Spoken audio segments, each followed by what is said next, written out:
Hello everyone, welcome to our channel. इस video में हम लोग रिएक्शन देखेंगे सारे। ये पार्ट 2 है रिएक्शन मैकेनिज्म का, क्विक रिवीजन का। पार्ट 1 ऑलरेडी अपलोड हो चुका है, जिसमें हम लोग Rosenberg reaction, Fidel-craft alkylation reaction, ये सारे रिएक्शंस पढ़े हैं और बहुत फास्ट वे में एक एक लाइन में रिएक्शन कंप्लीट है, जो कि आपके रिवीजन में बहुत काम आएगी। तो अब आगे के रिएक्शन देखते हैं। जो पहला रिएक्शन है वो स्टेफन रिएक्शन है। स्टेफन रिएक्शन में जो साइनाइड होता है वो टिन क्लोराइड के प्रेजेंस में, in the presence of HCl, वो रिड्यूस हो जाता है एल्डिहाइड में। और ये रिएक्शन कई बार ये भी एग्जाम में पूछा जा चुका है। तो ये रिएक्शन पॉपुलर रिएक्शन होता है स्टेफन रिएक्शन,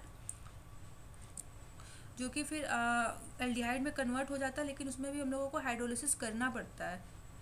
और फिर नेक्स्ट रिएक्शन है इटार्ड रिएक्शन। इटार्ड रिएक्शन में क्रोमियम क्लोराइड जो CrO2Cl2 होता है वो रिएक्ट करता है हमारे टॉलुइन से। उसके बाद एक क्रोमियम कॉम्प्लेक्स का फॉर्मेशन होता है, उसके बाद हाइड्रोलिसिस होता है, देन हमें बेंजोल्डिहाइड मिलता है। ये रिएक्शन भी बहुत इंपॉर्टेंट होता है नीट और जेईई मेंस दोनों के लिए।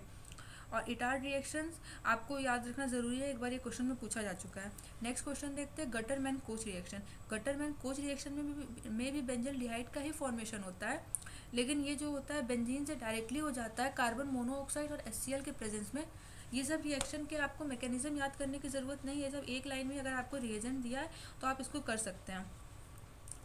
क्लीमेंसन रिडक्शन रिएक्शन। क्लीमेंसन रिडक्शन रिएक्शन जो होता है जिसमें कार्बोनिल जो पोजीशन होता है वो रिड्यूस हो जाता है मिथिलीन में, अगर जिंक और मरकरी साथ में हो HCl के प्रेजेंस में तो। लेकिन क्लीमेंसन रिएक्शन के लिए एक कंडीशन होती है कि ये हमेशा अगर HCl के प्रेजेंस में होता है तो बेस सेंसिटिव ग्रुप में नहीं लगता है। ये इसमें एक डिसएडवांटेज होता है। इसलिए वुल्फ-किर्शनर रिएक्शन ये भी एकदम सेम क्लीमेंसन रिएक्शन की तरह ही होता है।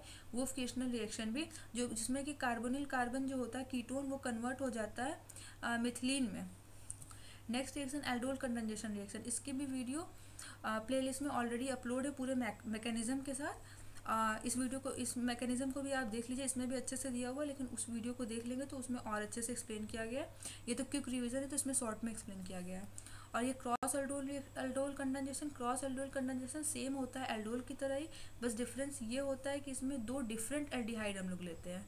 और जो पहले हम लोग पढ़ते हैं एल्डोल, नॉर्मल एल्डोल, उसमें जो होता है दोनों जो एल्डिहाइड होता है सेम होता है। क्रॉस में दो डिफरेंट टाइप्स के एल्डोल होते हैं, इसलिए हम एल्डिहाइड होते हैं, इसलिए इसको हम लोग क्रॉस एल्डोल कंडेंसेशन कहते हैं। कैनिज़ारो रिएक्शन की भी मैकेनिज्म के साथ अगर आपको देखना हो तो आप प्लेलिस्ट में वीडियो देख सकते हैं, ऑलरेडी अपलोड है।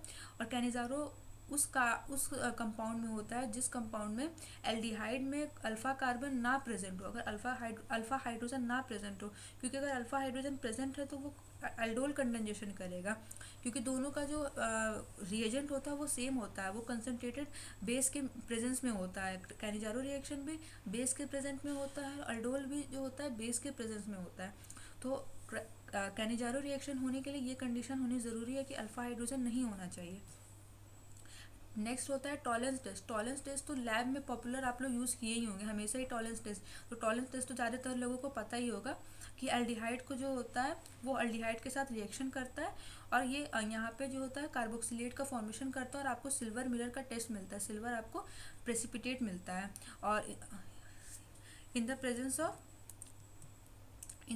ऑफ सिल्वर कॉम्प्लेक्स ये टेस्ट होता है। फेलिंग भी एक टेस्ट ही होता है जो कि हम लोग एल्डिहाइड को जानने के लिए करते हैं, और इसमें आपको रेड ब्राउन प्रेसिपिटेट मिलता है ये भी, और ये कॉपर और हाइड्रोक्साइड के प्रेजेंस में होता है। फेलिंग टेस्ट और फेलिंग दो सोल्यूशन को मिलाकर करते हैं। जो पहला सोल्यूशन होता है वो एक्वस कॉपर सल्फेट का होता है, दूसरा अल्कलाइन सोडियम पोटेशियम टार्ट्रेट का होता है। दोनों सोल्यूशन अलग अलग होता है। आपको जब रिएक्शन करना होता है तो आपको दोनों को पहले मिक्स करना होता है, देन करना होता है। हमेशा लैब में दोनों सेपरेट होते हैं, कभी भी साथ में नहीं होते। तो ये क्वेश्चन पूछा जा सकता है कि एक्वस कॉपर सल्फेट अलग होता है, अल्कलाइन सोडियम पोटेशियम टार्ट्रेट अलग होता है। फिर ये एल्डोल रिएक्शन ही है। फिर कोल्बे इलेक्ट्रोलिसिस जो होता है उसमें कार्बन कार्बन बॉन्ड का फॉर्मेशन होता है।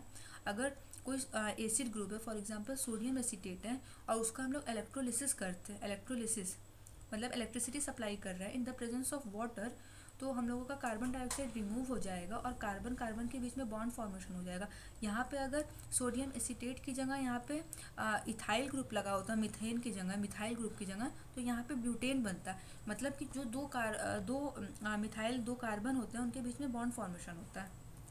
Helmholtz Zelensky reaction, Helmholtz Zelensky reaction में जो अल्फा पोजीशन होता है उस पे जो होता है, जो हेलोजन होता है, यहाँ पे कोई भी हेलोजन ले सकते हैं, वो हेलोजन अल्फा पोजीशन पे कार्बोक्सिलिक के जो अल्फा पोजीशन होता है वहाँ पे जाके अटैक करता है in the presence of water. और रेड फॉस्फोरस भी होना कंडीशन में ज़रूरी है। और next reaction carbyl amine reaction. Carbyl amine reaction भी एक तरह का टेस्ट होता है जो कि सिर्फ प्राइमरी एमीन देता है, और ये है कि इसमें CHCl3 in the presence of potassium hydroxide हम लोगों को आइसोसाइनाइड मिलता है, जिसकी की स्मेल बहुत ही ज़्यादा फाउल स्मेल होती है। नेक्स्ट रिएक्शन जो होता है हिंसबर्ग टेस्ट होता है। हिंसबर्ग टेस्ट जो होता है वो हम लोगों का सेकेंडरी एमीन जो होता है वो रिएक्ट करता है और हम लोगों को बनाता है, ये एक तरह का टेस्ट है। और जो प्राइमरी एमीन है वो भी रिएक्ट करता है, देता है। आप ये सारे वीडियोस को एक बार पढ़ लीजिएगा, डाउनलोड कर लीजिएगा PDF। और coupling reaction, benzene diazonium chloride जो होता है कपलिंग रिएक्शन, मतलब डाइजोनियम जो सॉल्ट होता है उसी को हम यहाँ पे लिखा है बेंजीन डाइजोनियम क्लोराइड, वो कपल कर जाता है फिनॉल के साथ और यहाँ पे एक डाई प्रोडक्ट बनाता है। डाई उसको कहते हैं जहाँ पे NN डबल बॉन्ड मिलता है और ये कलर शो करता है। जितना ज़्यादा डबल बॉन्ड कंपाउंड में रहेगा उतना ज़्यादा वो कंपाउंड कलर होगा, और जो NN का डबल बॉन्ड होता है उसके वजह से बहुत ज़्यादा हम लोगों का इलेक्ट्रॉन डेंसिटी ज़्यादा हो जाती है और डीलोकलाइजेशन बढ़ जाता है, इसलिए डाई कहते हैं। और बहुत ज़्यादा इसका कलर होता है, इंटेंस कलर का ऑरेंज कलर का होता है। और ये कपलिंग रिएक्शन है, यहाँ पे ये रिएक्ट करता है। तो thanks for watching this video. अगर आपको ये वीडियो पसंद आया तो प्लीज़ सब्सक्राइब कर दीजिए चैनल को, और आप ये PDF को डाउनलोड कर सकते हैं और पार्ट 1 देख लीजिएगा। पार्ट 1 भी है, क्विक रिवीजन था। आपको अगर ब्रीफ में देखना है तो आप प्लेलिस्ट में जाके नेम रिएक्शन के नाम से एक प्लेलिस्ट होगा, वहाँ से आप ब्रीफ में देख सकते हैं। ये तो क्विक रिवीजन था। Thanks for watching this video.